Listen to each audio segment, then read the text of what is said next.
Hi every one, welcome back to our living by Reshma. ഇന്ന് ഒരു easy കൊഴുക്കട്ട എങ്ങനെ ഉണ്ടാക്കാമെന്ന് നോക്കിയാലോ. 1 കപ്പ് പുട്ടുപൊടിയും 1 കപ്പ് ഇടിയപ്പം പൊടിയും കൂടി എടുക്കുക. അത് കുറച്ച് വെള്ളത്തിൽ ഒരു 20 മിനിറ്റ് കുതിർത്തി വയ്ക്കുക. ഇതുപോലുള്ള നല്ല റെസിപ്പിക്ക് സബ്സ്ക്രൈബ് ചെയ്യാൻ മറക്കരുതേ. ഇനി ഒരു പാൻ വെച്ച് അതിലേക്ക് കടുക്, കരിവേപ്പില, വറ്റൽമുളക്, കടലപ്പരിപ്പ്, ഉഴുന്നുപരിപ്പ് ഇതെല്ലാം കൂടി ഇട്ട് ഒന്ന് ബ്രൗൺ ആവണ വരെ വഴറ്റി കൊടുക്കുക.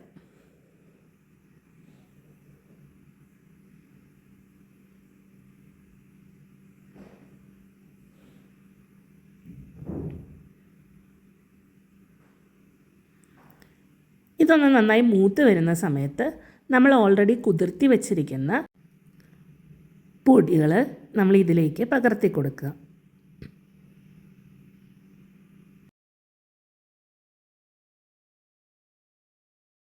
കുറച്ച് ഉപ്പ് കൂടി ചേർത്ത് ഇളക്കി കൊടുക്കാം.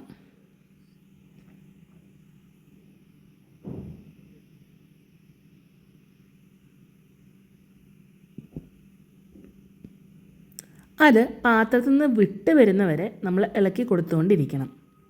ഏകദേശം നമുക്ക് ആ പാത്രത്തിൽ നിന്ന് വിട്ട് വന്നു എന്ന് തോന്നുന്ന സമയത്ത് ഇതിലേക്ക് 1 കപ്പ് തേങ്ങ ചിരകിയതും കൂടി നമുക്ക് ചേർത്ത് ഒന്ന് ഇളക്കി കൊടുക്കാം.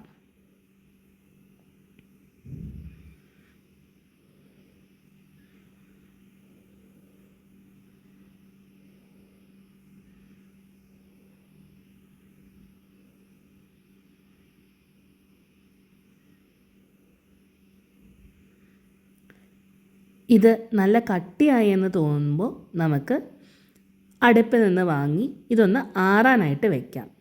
ഏകദേശം ചൂട് വിട്ട് മാറി നമുക്ക് കുഴച്ചെടുക്കാൻ പറ്റുന്ന ഒരു സമയമായി കഴിഞ്ഞാൽ നമുക്ക് ഒരു ഇഡ്ഡലി തട്ടിലേക്ക് ചെറിയ ഉരുളകളായിട്ട് ഉരുട്ടിയിട്ട് ഇത് ആവി കയറ്റാനായിട്ട് വയ്ക്കാം.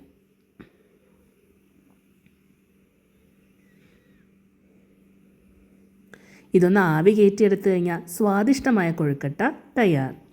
ഒന്ന് ട്രൈ ചെയ്ത് അഭിപ്രായം അറിയിക്കൂ കേട്ടോ. സബ്സ്ക്രൈബ് ചെയ്യാൻ മറക്കല്ലേ. Thank you.